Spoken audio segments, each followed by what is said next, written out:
এরপরের প্রশ্ন, কার সাথে কার বিয়ে হবে সেটা কি পূর্ব নির্ধারিত?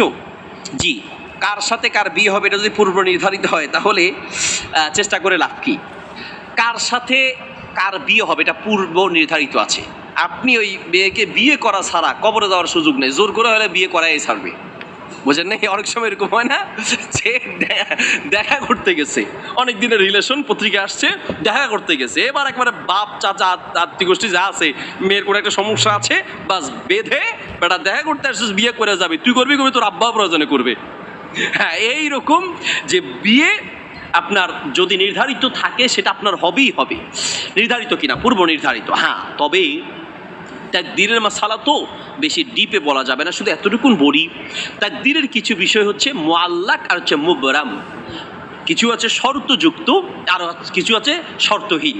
তার মানে আপনি কত দিন কত কবে মরবেন, কি করবেন না করবেন সব কিছু তাকদীরে নির্ধারিত আছে।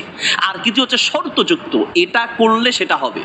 তার মানে আপনি যদি দিন মতো চলেন, আল্লাহ সুবহানাহু ওয়া তাআলার কাছে দোয়া করেন, তাহলে আপনার আল্লাহ সুবহানাহু ওয়া তাআলা যদি চায়, তাহলে আপনার যদি খারাপ হওয়ারও কথা, সেখানেও আল্লাহ সুবহানাহু ওয়া তাআলা চাইলে আপনাকে ভালো একটা মেয়ের ব্যবস্থা করে দিতে পারেন।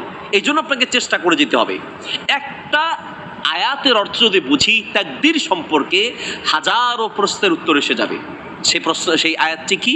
ইন্নাল্লাহা আলা কুল্লি শাইইন কাদির, নিশ্চয়ই আল্লাহ সব কিছুর উপর ক্ষমতাবান। আপনি আমি চাইলে তাকদীর পরিবর্তন করতে পারবো না, সব কিছু নির্ধারিত, আপনি চাইলেই পাল্টাতে পারবেন না, কিন্তু আল্লাহ চাইলে সব কিছু করতে পারবেন।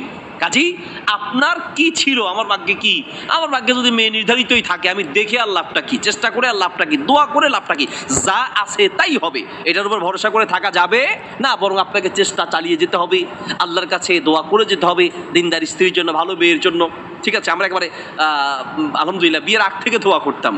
সূরা ফুরকানের ৭৪ নম্বর আয়াত, রব্বানা হাব লানা মিন আজওয়াজিনা ওয়া যুররিয়াতিনা কুররাতা আয়ুনিন ওয়াজআলনা লিল মুত্তাকিনা ইমামা। ভালো স্ত্রী, দিনদার স্ত্রী পেতে চাইলে এই দোয়াটা বেশি বেশি করে করতে হবে। তো এই যে দোয়া, এই দোয়ার মাধ্যমে আল্লাহ সুবহানাহু ওয়া তাআলা চাইলে আপনার যেটা নির্ধারিত ছিল, যদি খারাপ কোনো মেয়ে থাকে সেটাকে চেঞ্জ করে আল্লাহ সুবহানাহু ওয়া তাআলা ভালো মেয়ের ব্যবস্থা করে দিতে পারেন, অথবা যেটা নির্ধারিত ছিল সেটা যদি খারাপ থাকে ওটাকে হয়তো ভালো বানিয়ে আল্লাহ আপনার জন্য ব্যবস্থা করে দিতে পারেন।